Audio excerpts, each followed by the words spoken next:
আরে আজকের আবহাওয়া তো অনেক সুন্দর। আরে ওই মেয়ে, তুমি আমাদের গায়ে কেন পানি দিছো? সরি সরি, আমাকে মাফ করে দাও। এই নাও টিস্যু, তোমাদের জামা সাফ করে নাও। আরে এটা কি হলো? যখন আমি ক্লাসরুমে যাই তখনই ছেলেগুলো আমার ব্যাগ টানা শুরু করে। আরে আমি তো তোদেরকে সরি বলেছি। এই মেয়ে, তোমার নাম কি? আমার নাম জেনে তুমি কি করবে?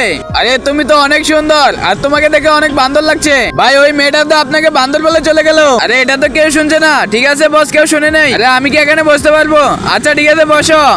আমি এখান থেকে চলে যাই, তা না হলেও আমাকে ডিস্টার্ব করবে। আরে আমি তো ওকে কিছু বলিনি। আরে ওই মেয়ে, তুমি আমার সাথে কফি খেতে যাবে? না, আমি আমার দোস্তের সাথে বার্গার খেতে যাব।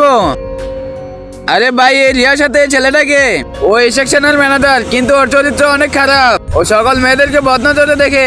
আরে অজয়, এটা তো লাইব্রেরিতে যাওয়ার রাস্তা না। চলো আমরা বাড়িতে চলে যাই।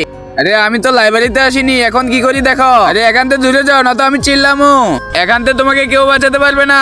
তার আগে তুমি যদি ইন্ডিয়ান হও তাহলে লাইক করো, আর যদি বাংলাদেশি হও তাহলে লাইক সাবস্ক্রাইব দুইটাই করো, আর কমেন্টে তুমি যে দেশে সে দেশের পতাকাটা দিয়ে যাও। তখনই সেখানে আলিয়ান চলে এসে, এসব ছেলের থেকে তুমি দূরে থাকবে। আচ্ছা ঠিক আছে, এই নাও বেডটি, যেটা তোমার গালে লাগিয়ে দাও। তারপর এখান থেকে চলে যায়।